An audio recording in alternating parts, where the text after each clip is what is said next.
그냥 우리 시청자분들이 직관적으로 느끼셨을 때 이런 사인이 시장에 나타나면 집을 사도 크게 문제가 없을 것이다 라고 하는 사인은 어떤 사인이 나왔을 때 우리가 지금부터 드려야 될 그 사인은 이런 흐름이 있다 그런 거면 그런 시점이 아마도 여러분에게는 적극적으로 집을 알아보셔야 될 시점이 아닐까. 돈에 있어서만큼은 반드시 이기는 습관을 만드는 필전 필승에 오신 것을 환영합니다. 자, 오늘 이 시간에도 경제 전문가 두 분을 모시고 이야기 나눠보도록 하겠습니다. 박연미 경제평론가님 나오셨습니다. 반갑습니다. 안녕하세요. 반갑습니다. 네, 한국경제산업연구원의 경제연구실장님이신 김광석 연구실장님 나오셨습니다. 박수! 안녕하세요. 오늘 주제는 유주택자들 버티기 대 무주택자들 집값 폭락 기다리기. 지금으로부터 10년 전인 2012년도에도 이 지금과 같이 집값이 하락했었습니다. 아마 기억하시는 분들이 많이 있을 텐데 저는 너무 기억이 생생하죠. 제가 2005년 6월에 집 사고 나서 올라간다고 막 좋아하다가 2011년, 12년도에 굉장히 마음고생을 했던 기억이 나는데 10년 만에 주택 가격이 다시 이렇게 떨어지고 있습니다. 이게 10년마다 한 번씩 이렇게 보통 우리가 경제에서 뭐 10년 주기 위기설이니 뭐 이런 얘기가 많이 있는데 이거 어떻게 우리가 해석해야 될까요? 뭐 10년 주기설은 사실 언론에서 제목을 뽑기 좋아서 그렇게 얘기를 하는 거고 정확하게 금리의 사이클하고 맞물려서 돌아간다고 보시면 돼요. 지금 우리가 2008년 세계 금융위기 이후로 처음 보는 물가, 처음 보는 환율, 처음 보는 금리 이런 얘기 하잖아요. 그때하고 부동산 시장 상황이 굉장히 비슷하단 말이에요. 아, 비슷합니까? 그때 세계 금융위기 이후로 5년 떨어지고 8년 동안 올랐어요. 멀리서 원경으로 볼 때는 경제 상황이 그냥 경제의 규모가 커지고 서울 수도권에 우리나라 인구의 절반 이상이 모여서 살고 인구가 줄어든다 이런 말씀하신 분들 계시는데 인구가 줄어들지만 1인 가구도 늘어나요. 옛날처럼 한 집에 4명씩 사는 그 시대가 아니거든요. 그래서 그런 상황을 종합할 때 장기적으로 저는 유지 혹은 우상향이지 폭락 이런 데 동의하기는 어려운 상황이고요. 그럼 우리 평론가님 이야기는 더 여기서 엄청나게 큰 폭의 하락이 있기는 사실 좀 어려울 수 있다. 그러니까 5년 정도 조정을 받아도 장기적으로 그보다 더 멀리 가면 이게 소위 뭐 한 30-40% 폭락 뭐 그렇게 보기는 어렵다는 거죠.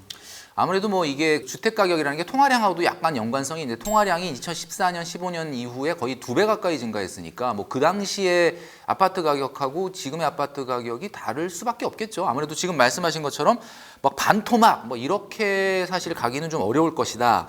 우리 실장님 같은 경우는 어떻게 보십니까?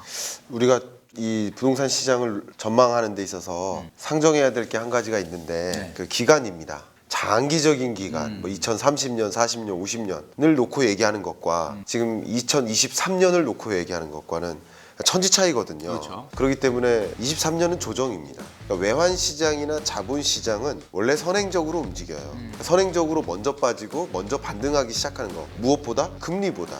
기준금리의 선행에서 움직이는 게 외환 시장의 특징이고 주식 시장의 특징입니다. 근데 이 부동산 시장은 동행합니다. 원래 업앤다운이라는 게 있는데 업앤다운이 마침 10년마다 찾아온 것뿐이지 10년마다 위기가 온다라는 것은 아니에요. 근데 이 업앤다운을 보면 경기 사이클하고 부동산 사이클하고 매우 유사해요. 경기 사이클도 이 제로에서 위로 올라가는 걸 소위 성장기를 지나서 많이 성장한 다음에는 떨어지는 이게 둔화기죠. 플러스에서 제로로 떨어진 게 둔화잖아요. 그리고 제로에서 마이너스로 떨어진 게 침체죠. 그리고 침체에서 나름 플러스로 제로로 돌아오는 게 회복인 거잖아요. 지금 우리는 여전히 둔화입니다. 두 분의 이야기를 들어보면 실수요자들 같은 경우는 내년 이후 정도를 생각을 해야 된다라는 말씀으로 우리가 정리할 수 있을 것 같습니다. 부동산 경기가 너무 침체되다 보니까 정부가 조금 생각보다 빨리 부동산의 규제를 조금 푸는 듯한 지금 행보를 보이고 있습니다. 그래서 무주택자 그리고 1주택자를 대상으로 최근에 발표한 금융 정상화 방안이라고 하는 걸 통해서 대출 비율, 우리가 LTV라고 하는 것들을 대폭 풀어줬어요.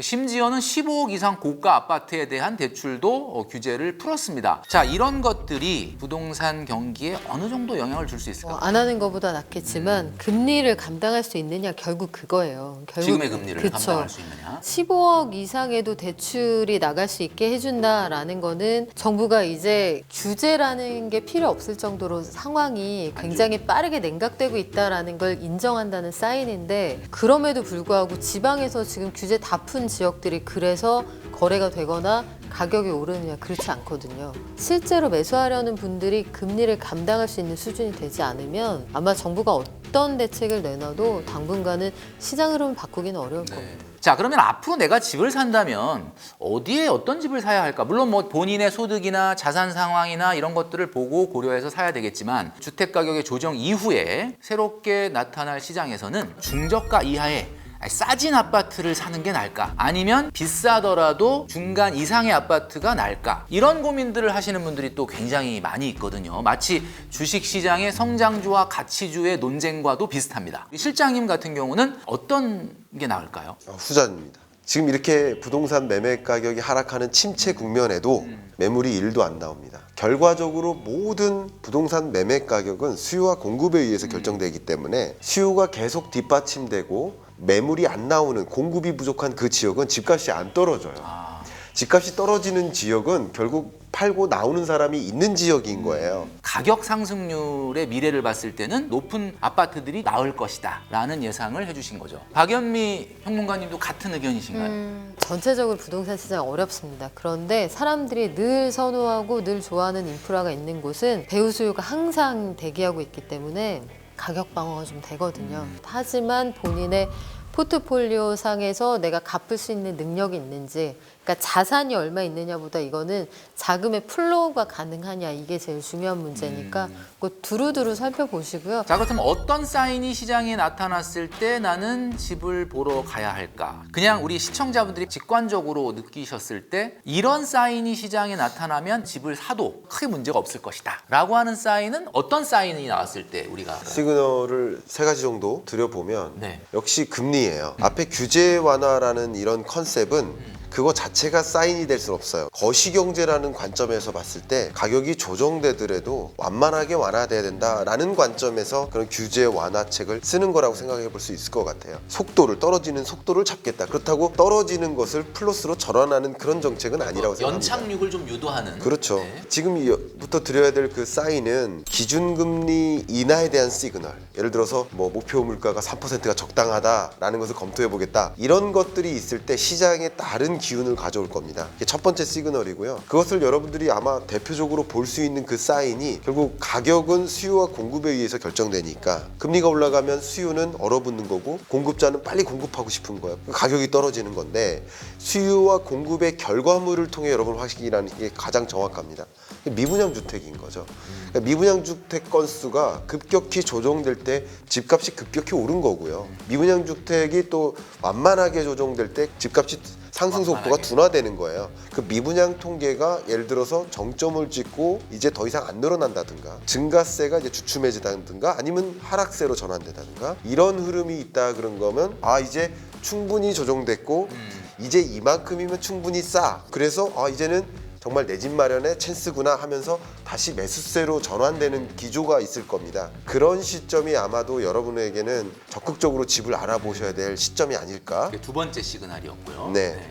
결국 이제 가장 전방위에서 이제 부동산 시장의 가장 선방에서 움직이는 그 시장이 경매 시장이기 때문에 이 경매 시장에서 낙찰가율이 올라간다든가 낙찰률이 또 올라간다든가 낙찰이 이제 이루어져요. 그러니까 이거부터 시작이 되는 거예요. 매수가. 여러분들이 경매를 통해 집을 사셔라 마셔라 이 뜻이 아니라 그 흐름을 보시면 그 흐름을 보면. 이 주택 가격 전반적인 매매 가격의 흐름을 어느 정도 감을 잡으실 수 있어요. 지금 이 세 가지는 다 반대로 가고 있는데 실수요자들한테 지금 그러면 어떤 전략을 좀 주문하고 싶으신지 어떤 게 지금은 중요할까요?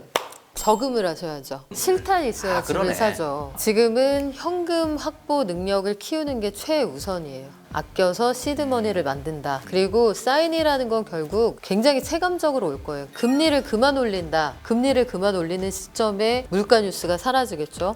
2008년에도 그랬습니다. 배추국장, 무국장이 등장할 정도로 물가가 급등을 했다가 금값이 또 너무 올라버리니까 소비자 물가 산정할 때 금반지 값을 빼버리거든요. 이런 식의 정책이 나오다가 어느 순간 우리가 물가 뉴스가 사라지고 금리를 그만 올리고 물가 뉴스가 사라지는 그 시점에 일자리가 없다.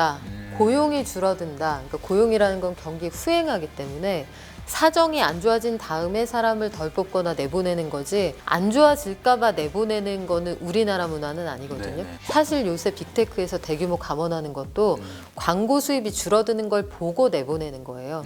그러면 고용이 줄어든다, 금리를 그만 올리고 물가 뉴스가 사라진다 이러면 아 요게 시그널이구나 이 상황을 좀 보셔야 되고 지금은 뭐 뉴스 틀면은 물가 얘기밖에 안 하고 있죠. 그러면 네. 지금은 아니라는 얘기죠. 이야기죠. 내년에는 그런 상황적 전환은 어려울 거예요. 말씀드린 것처럼 긴축해서 내가 시장이 열렸을 때 달려갈 수 있는 여력을 만드는 게 제일 중요하고 플랫폼으로 부동산 보시지 마시고요. 가보세요. 그렇죠. 네, 직접 가보시는 게 중요합니다. 지금 우리 박연미 평론가님이 말씀해 주신 내용 굉장히 중요한 내용이라고 생각을 합니다. 저도 뭐 유튜브에서 가장 많이 얘기하는 것 중에 하나인데 결국 현금을 확보하지 않는다면 그냥 꿈 같은 얘기거든요. 정말 우리한테 시장이 딱 펼쳐졌을 때 내가 실탄을 쏠 수 있는 양이 얼마나 되느냐, 그것이 바로 우리가 이 좋은 시장을 만났을 때 좋은 주택으로 내 집 마련할 수 있는 기회가 아닐까라는 생각을 합니다. 여러분들의 투자에 있어서는 늘 성공하고 승리하는 여러분들이 되시기 바라면서 오늘 필전 필승은 마무리하도록 하겠습니다.